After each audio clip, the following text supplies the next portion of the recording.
Welcome to Hope for Anxiety and OCD, episode 43. If you're new to the show, I am your host, Carrie Bach, and on this podcast, we're all about reducing shame, increasing hope, and developing healthy connections with God and others.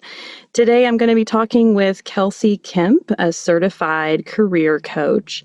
One of the reasons that I wanted to talk about overcoming anxiety related to career and calling is because oftentimes this is an area as Christians where we can really get hung up on what we're supposed to be doing with our lives vocationally. I know for myself, even though I've only had one career per se, I got a master's degree and became a therapist right away.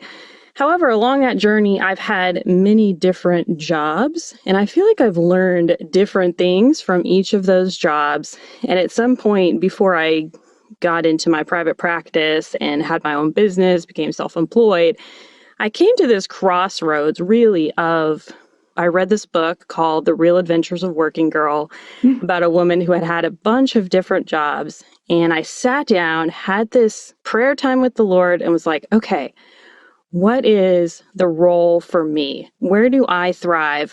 What do I do the best? And it allowed me to, instead of just going and looking for a job that was out there, really mapping out what my ideal job, where my strengths really go, and what fits with me. And so I'm so excited, Kelsey, to have you on the show to talk about some of these things, because I think it's going to be really valuable to people maybe who are anxious about, am I in the right job, or am I in the right career? Am I too old? Is it too late for me to change? I mean, there's so many questions that anxiety can really keep people stuck in a place where they don't need to be. So thanks for coming on and talking about this with us.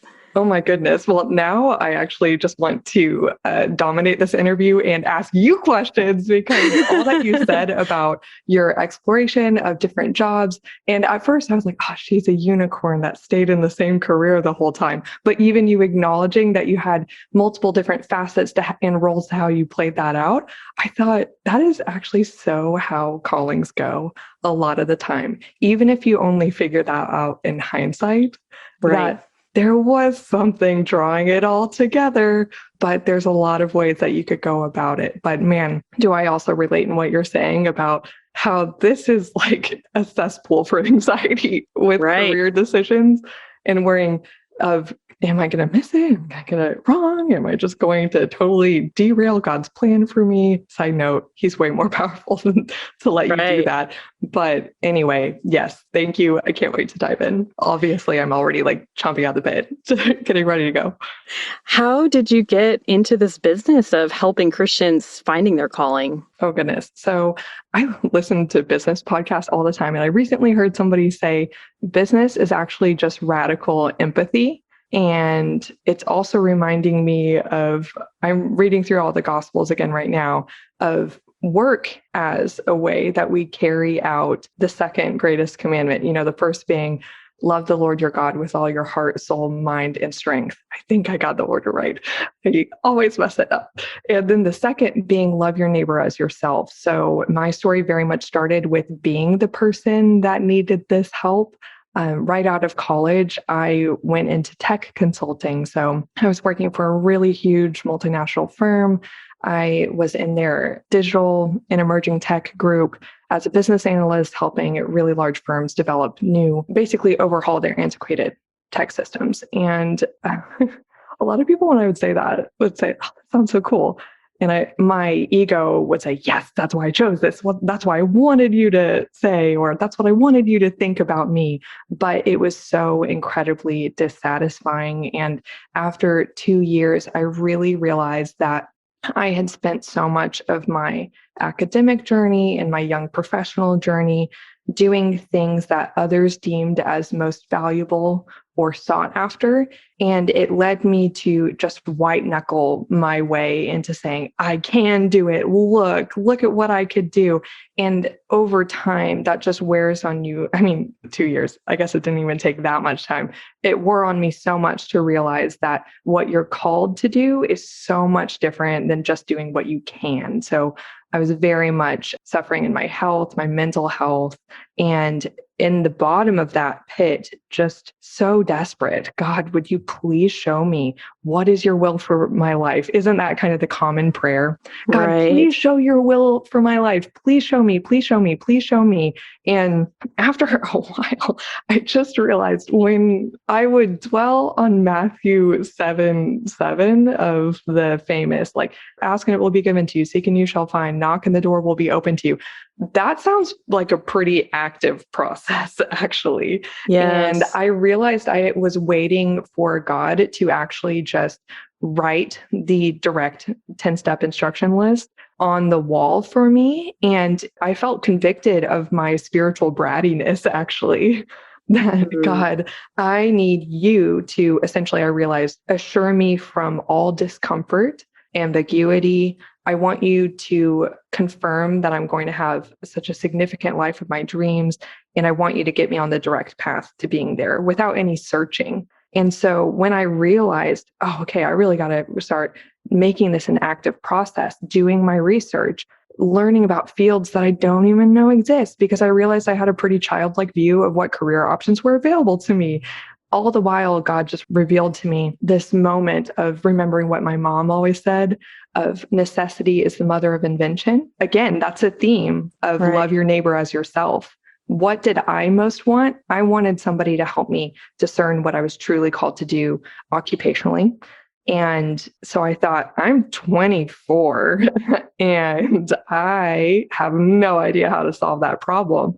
But man, that would be so amazing if one day I figured out the solution and then gave it to other people. So I thought, why don't I just start now? So I signed up to become a certified career coach and started my practice actually earlier in life than I thought I could. Did I get some laughs along the way? Absolutely. Like, it was not lost to me that I was 24 and it's been 3 years since then. Still, I get some laughs, but I've worked with people even in their 60s, executives. God has been very, very gracious with me. That's awesome. That's really awesome. It's just a great testimony of how God uses our struggles and turns it into something beautiful for then you to be able to pass the torch on and like help the next person who was going through what you were going through just a few years ago. Exactly. He wastes nothing. Right. So you talked about this a little bit, like where people really are like, okay, God, show me your calling. And I think there can be this anxious component among some Christians of like, okay, what if I miss it? What if like God's calling is some kind of bullseye and I shoot the arrow and I totally end up on the wrong target and I end up in this job that God just doesn't have for me? Or maybe you feel like you're in that job right now. Like, oh gosh, I just feel like I'm totally wasting my time or missing out on what it is God has. And we look at calling as some kind of like big, mysterious thing that we're going to miss it and we're going to mess it up. Like, what would you say to somebody that's dealing with some of that right now? Yeah, I think one, I will quote Tim Keller most likely in abundance during this interview because he just informs so much of the theology of work that has really helped me come to this point. But one thing he said was, know that God's will is more of something that he does than he gives. And so we want all the clear instructions, but what he actually models for us in the Bible is, it says in Proverbs 16, verse 1 and 9 are quite similar, but 9, it says, a man's plans belong to his heart, but God is the one that it guides his steps. And what does that take? It actually takes lifting your foot and then God will direct it in the right place. But what we see in the parable of the talents, that is probably one of the most foundational scriptures to my career coaching practice, of seeing the parable of the 3 servants, the master who's going away on a long journey gives each of them, he divides his wealth among them, it says, according to their abilities. And he did not give them any instructions at all. But you see that when the master comes back at an unpredictable time, you see that the rules were actually clear all along. He always knew he was going to judge each of them based on what they did in absence of instructions. Wow. So and it is so clear. And to the servant who, out of fear, saying, Master, you're a shrewd man. I didn't want to make you angry if I lost any of it. So he buried his talent in the ground. And I like how talent, it's meaning a piece of gold, but actually just in English, it's interesting to think, oh yeah, what about my innate resources of my abilities too? Sure. I will bury it in the ground for fear of losing anything. And he said, you wicked and lazy servant. And it reminds me of the Matthew effect too. Those who have little understanding, even what little they have is taken away. But those who have understanding, even more will be given to them. So what did the faithful servants get? They doubled their master's wealth. We don't know if it was by taking it to a certain brand of bank. We don't know if they invested in a certain new crop. That was all up to them. But their result was that they doubled their master's wealth in absence of instructions. And the master said, well done, good and faithful servant. Now come and share in your master's happiness. And that is what work is like to me, that faithfulness, of course, we're here to serve and not be served, but our Father in heaven is so gracious that he does give us joy, fulfillment, purpose, happiness. We're not chasing happiness, but he says, here, that comes from me. I'll give all more than you can imagine when you're faithful. And so to answer your question, just kind of more tangibly, as I think about kind of that bag of gold in the parable of the talents, I imagine us coming into this life and we have all these clues and these breadcrumbs, our internal resources of who God made us to be with our innate talents. When we're reborn in him, in the Spirit, our spiritual gifts, our core values that are unique to each of us, our personality, all these things. Those are all context clues that you're meant to multiply those natural, also the opportunities physically that are given to you in the spheres of influence and the abilities and all these things. Multiply those for the glory of God. Pay attention to the breadcrumbs and the context clues and make a wise decision based on what career path, given my research and exploration and talking to many people, do I think would best glorify God and serve others. And I can trust that God's going to also bring me joy through that. I don't have to worry. And that is when I think you can know you're following a calling, because God teaches you so much through action. Clarity comes through action, not just from thinking, and not especially from honestly having a kind of sparse, I will be very honest, prayer life of only saying, God, show me your will, God, show me your will, with your arms crossed in a dark room, refusing to do any research or trusting or taking action. Sometimes we have to take that risk and we have to try things and see how it works out. And that can be scary at times. Just thinking of, different things that I've done, even going to get a master's in counseling. I hadn't ever sat down and talked to a counselor about what their job was like. Looking back on that probably would have been a good idea to do or seeing what kind of careers are available to me afterwards. But exactly. I knew when I got into that room and I had my first session with someone, it was like there was this wave that came over me, this is it. This is what I'm supposed to do. I just innately knew that. And I didn't know exactly how that was going to manifest out. It's manifested in ways that I couldn't have imagined. But if I hadn't have taken that step to move across the country, to go to graduate school, to try out counseling, then I wouldn't have known. And I know some people that got into that practicum and they had a completely different experience. And they were like, I think I want to do more church type ministry, but maybe counseling isn't the professional nature of it. It's not really for me. I have a friend that uses her counseling degree working in a museum. She's not doing any formal counseling, but she loves what she does. And she works with people and got hired because she could do people, because she has a counseling degree. So it's just incredible how God can steer and guide us. I can't remember the quote, but it's basically something to the effect of, God can steer you if you're moving, but it's kind of hard for God to steer you if you're just not moving, if you're standing still. That's called a whirlpool, actually, if you're just spinning around in circles. Actually, that's what a lot of my most anxious thoughts felt like. It felt like I was spinning. when I wasn't just making a decision about my career. Yeah. And I again, Tim Keller, he has this whole sermon. I really recommend anyone looks it up on YouTube. It's called Your Plans versus God's Plans. And he excellently breaks down the mystery of God's sovereignty and our free will. And he says, anytime that somebody comes to him and says, what should I do in my career or whatever? He says, make a decision. And they say, oh, how spiritual of you. You're supposed to be a pastor. And making decisions, practicing wisdom is how you become more and more the kind of person who discerns God's will. And I will definitely be sending this episode to people because of what you said of how you were already in the room when you had that feeling of confirmation of calling. Right. Wash over you. And it was a feeling of confirmation, not of go do this when you were in high school. I don't know. Or like and you're on the volleyball court and it's just like, hey, Carrie, you're going to be a counselor. that's not how it's not how it went. We would love it. But honestly, in the end, I don't think we would want that to happen because God is sovereign and he knows that we have to, through experience, train our hearts to be faithful to him.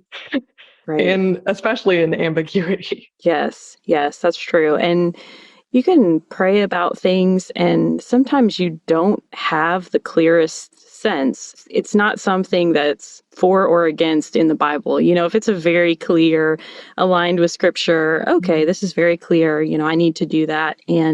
Or if it's very not aligned with the values of scripture, then we know, okay, that's not what I should be doing. But many, I'd say most decisions in our life we make, we can't go directly to the Bible to find the answer to that. We have to base it on biblical principles and values of loving God, loving people, what we sense in our spirit, because I do believe that the Holy Spirit speaks to us. And sometimes we just sense that internally of like, oh, this is a no. And I don't even have to know why it's a no. It's just a no.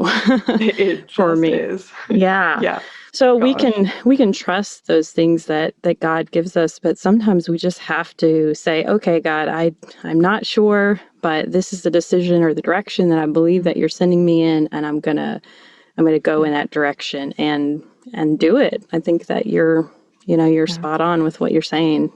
Yeah. If it's okay, I would like to speak a little bit more to the question of can we miss our callings? Yeah. Because I think that there's one more aspect to this conversation of, yes, you and I have just supported a lot of points to say, generally speaking, God will faithfully lead you in that direction. And also we should just know that our free will is not a joke. We're not all the way like puppets on strings. There actually are plenty of options, just like I think our culture is finally releasing our grip on the view of there being the one that you will marry.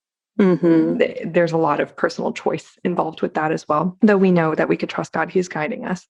It's complicated, but what I wanted to say as an additional point of perspective is, and this is hard to admit, it's quite honest, an honest look at life, but we can miss our calling in general, yes, because one, if we look at our primary calling that we see in the Bible, to follow Jesus, to believe in him, to have a salvific relationship, to go and make disciples of all the nations, that's the Great Commission.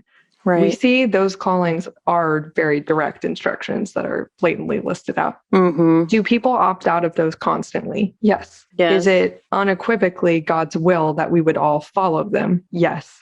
So why would we believe that we cannot also opt out of faithfulness in all other decisions in life and not reap consequences? Is that harrowing? Yes. I mean, have we all seen that person who has squandered their talents for a lifetime, burying under many, many excuses that I'm sure are valid, but you could, as an option, trust in God and proceed regardless. But yes, I think that we've all seen that example play out. And so this is something that is harrowing, but important to acknowledge that you can opt out of faithfulness at any point. And why, if you are not communing with your creator and seeing work and your calling as an opportunity to commune with him. And so if you're not even obeying your first command to be in a relationship with him, why would you believe that he would just release you to go have all your idols in the world, which of course you can, but then he will always be knocking at your door saying, come back to me, come back to me. So I'm not sure if that was a little long and winding of an answer, but I have spoken at a few places, and especially students come up to me and they're like, you know what, I was just so encouraged by your talk to know, like, I can't miss my calling. And I thought, wait, did I say that? No.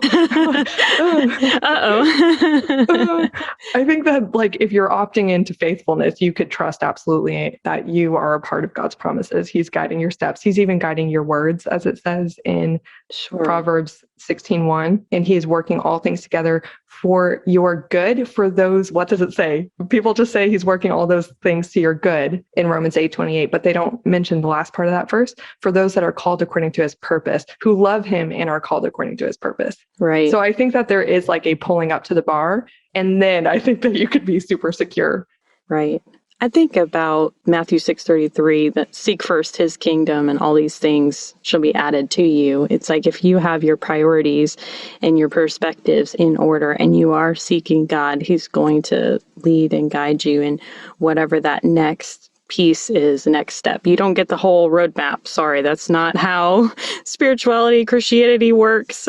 I've never gotten the whole roadmap, and I'm not expecting you to either. No. But you will get the next piece of the puzzle, the next step along the way. But like, who would we become if we actually had the full roadmap? Actually, in all of those end of times parables, especially in Matthew chapter 25, the bridegroom didn't announce when he would be coming back, and the virgins with the lamps, it was to test who was faithful. And the master didn't announce when he was coming back from the journey. It was so our true character could be revealed. Right. And if we just got all the assurance in the world that here's your life story, one, I don't think we would actually want that. That'd be kind of like, I don't know.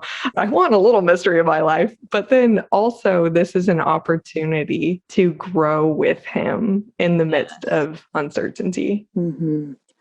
What would you say, just shifting gears a little bit, to someone who is in a work environment and they don't believe that that aligns with their faith or calling? Like, for example, maybe the company is expecting them to work too many hours and that doesn't align with their God-given need for rest or God-given need to spend time with their family and put them as the priority that they want to. Maybe the company is just all about profits and they don't really care about the people that they're serving or the people that are working for them. What would you say to someone who's in that environment and just not feeling good about it? Yeah, I would say the same thing to them that I would say to others who are, even maybe they would say they're content at work, but they're starting to get this inkling that maybe there's some greater thing that I could live into for God in my career. Some greater measure of service and use of my vision, my aspirations, my talents. So whether it's a really bad situation or maybe there's something more, my advice is pretty much the same. Be proactive. Do not wait. I'm such a firm believer of, you don't have to marry the first option that comes in your line of vision. You don't. Yes, and that's just true. Because you find, I think this could be my next step, doesn't mean that it's time to jump ship tomorrow. But good grief, we all hear that saying, like, start with the end in mind. So essentially you could reverse engineer what you need to do in the meantime. Let's understand what that end is in terms of starting the discernment journey of what are you called to on an overarching level, given who God created you to be very specifically, what he put on your heart to go do or serve, like to help who, doing what, why. And then the last step after that, more bigger vision discernment, is the very practical of, great, what jobs, what role titles, companies would allow me to best carry that out? Or what business idea would allow me to carry that out? That's great too. And so then you can only then really kind of reverse engineer. All right, wait, so now that I have that, well, at least I know I could start acting on it at any time I think it's appropriate. And so then it's kind of a more detailed conversation of, when do I jump into that next thing? But at least you have started the discernment journey when, here's the key, when, like, before you are seeing red and deeply stressed out, there's just, you're a mental health professional. When somebody is in fight or flight, you actually are not able to perceive the reality of the array of options available to you. You physically get tunnel vision. Mm-hmm. And so, how, therefore, would you be able to perceive some cool thing that maybe otherwise you wouldn't think is possible, or go out and do more research and have more tenacity in that, or make a decision out of faith and not fearfulness? All those things. Start early. I really recommend at least being very thoughtful about exploring, especially through informational interviews. Even if you're slightly interested, or you heard about somebody's job title and you're like, I wonder what that is. Or you have a family friend and you think, they're just doing the coolest thing.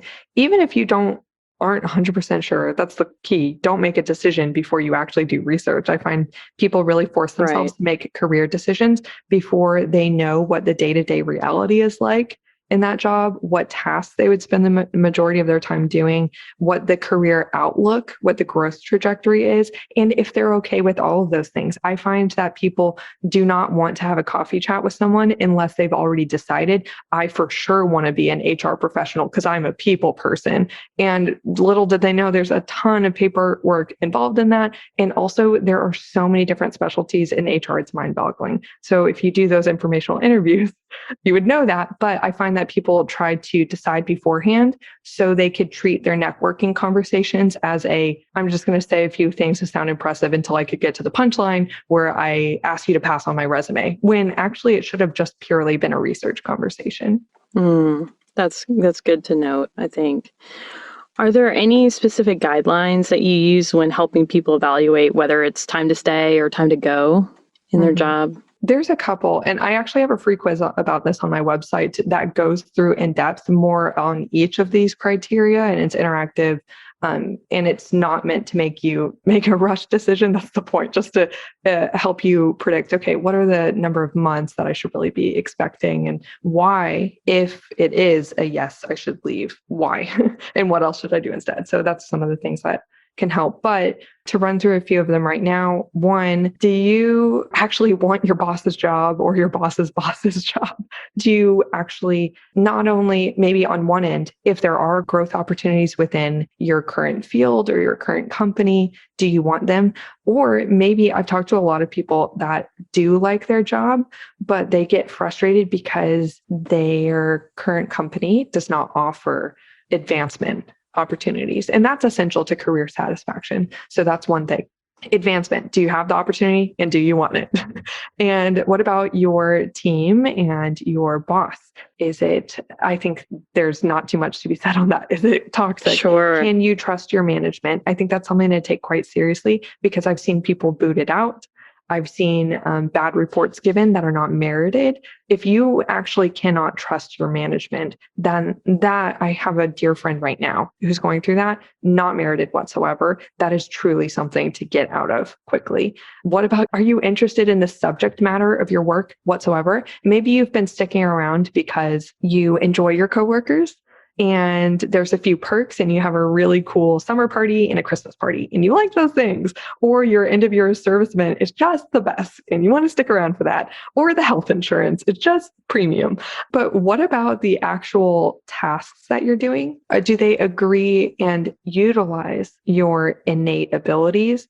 If not, or if not all the way, I think that's something that we could always maximize. When you truly find your point of creative genius, which I believe exists in everybody, and you find what task reveals that, because maybe you haven't stumbled upon the thing that reveals it. Again, test, experiment. Then, oh man, you don't even know what sense of flow, like buzzing, focus, and satisfaction. That kind of like, and God got to the end of the 6 days, kicked back and said, that was very good. That kind of feeling. You are missing out. So maybe it's not like, I hate this or it's so terrible, but maybe you could just maximize, again, like multiplication. Divine multiplication is a huge theme, especially in the Gospels. I think something you have to take the step back at and say, is it my actual job duties that I'm not liking? Or is it the job duties? Like, is it the structure of how this company has structured the job duties? Like, maybe I really enjoy my job, but the boss is super micromanagey, or the coworkers are always whining and griping and complaining. It's just like a negative environment to be in. And so sometimes it's hard to tease those things out because you just look at it as one whole picture. But I think like what you're saying is, it's like, do I need a different company where I could do the same thing, but maybe have more freedom, autonomy, better benefits, whatever it is? Or do I need to be doing something, a different type of task, because I'm just not passionate about this the way that I was in the past? And those kind of things can shift and change for sure. And you have to kind of tune in and pay attention to that. Yeah, absolutely. And the last thing I'll say on this is you are allowed to see a measure. When we say responsibility, our culture often means hunkering down and like counting the 10 beans that you were given and making sure nothing happens to them. That really sounds like the unfaithful servant.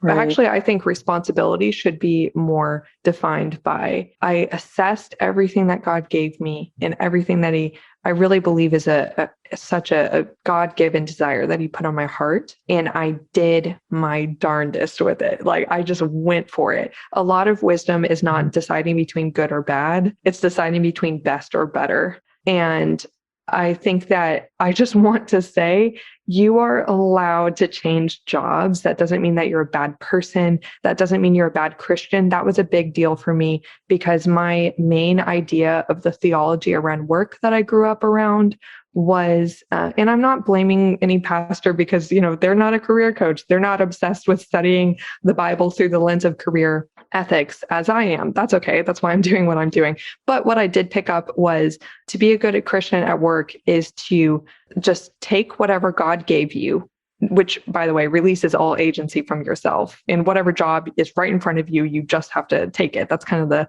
read between the lines that I got. And you just have to be excellent at it, which, again, the read between the lines is just stick in it and make sure that you perform better than everybody else. So one day somebody's like, Jim, at the water cooler, why are you so much better of a CPA than everybody else? Will you share the gospel with me?